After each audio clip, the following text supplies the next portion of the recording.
Is anyone else confused like I am?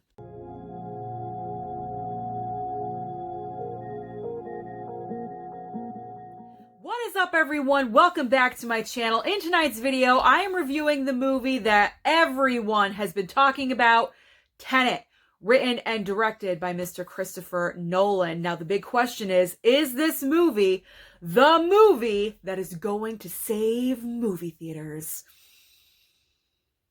I'll get to my opinion in just a second. However, I'm going to remind you, I'm going to do a spoiler-free review because technically this movie does not even drop until Friday, but tonight I got early access to it and I got to see it early. Lucky me, lucky me. Anyway, so I'm not going to spoil this for you if you are interested in seeing it. However, bonus, I can't spoil this for you because honestly, I don't even know what this movie is about. How sad is that? After watching it for 2.5 hours, staring at a big screen, I had no idea what the hell was going on. And this was the biggest problem for me in this movie. It was actually the only problem for me. Acting performances were on point. You have John David Washington as your lead. He doesn't even have a name. He's called the protagonist. Robert Pattinson, Kenneth Branagh as our villain, and let me tell you, he is eating it up being a villain. He does a very, very, very good job. Very well done. I highly enjoyed him as our villain. Cinematography is absolutely fantastic.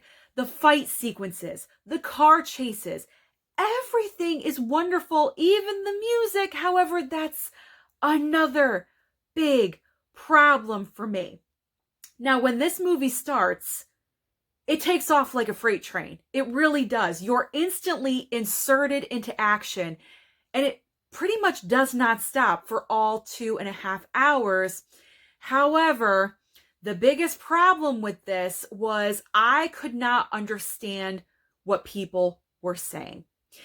And this is where the music problem comes in, because Christopher Nolan, I guess, is known for using music throughout his entire movie, during scenes with dialogue, and that really hinders on what you need to know as far as a plot is concerned. And I gotta say, I would probably enjoy this movie a lot more at home with closed captioning, because then I could read what is going on in front of me and know exactly what is happening, and I could appreciate it more. But having this music going on was a hindrance. It really, really was. And then on top of that, now granted, I'm all for diversity, okay? I enjoy seeing different cultures, different races in front of you being represented, absolutely. But with that comes everyone has an accent. And when that happens, that is even more difficult for you to understand what they are saying combined with the music. And then about 60% of the time, they're wearing a mask, an oxygen mask, a face covering, something, shielding in front of their mouths where it's muffling what they're saying. All three of these things combined made it impossible for me to follow along with what is happening. I only knew the very basic plot line of stopping World War III. That's all I knew about this movie going into it. And I have to say, after watching this film, I'm still at that point. It didn't add anything to me, and I'm just really let down by it because this was the next big, great film by Christopher Nolan, and I just feel like it didn't really make that much of an impact on me. So, unfortunately, I'm gonna have to say, do I recommend this to you?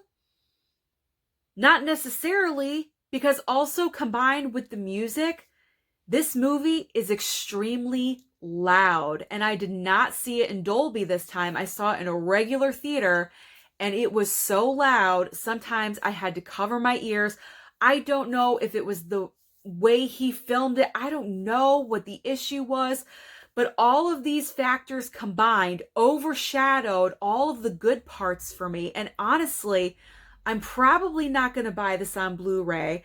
I might watch it again if it comes out on HBO or something like that. I'd like to watch it again with the closed captioning so I could appreciate it for what Christopher Nolan wanted it to be. I know it's a very unique idea. No one has done it before.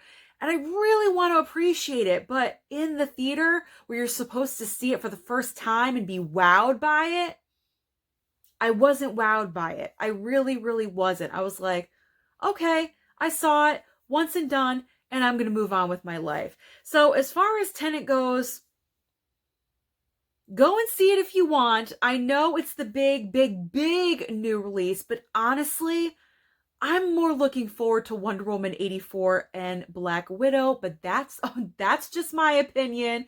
If you have seen Tenet, let me know down below what are your thoughts on it. And once you guys do go and watch it, let me know if I'm crazy or not. Did you understand what they were saying? I don't know. Let me know down below. Did you love it? Did you hate it? Don't forget to like and subscribe, and I'll see you next time.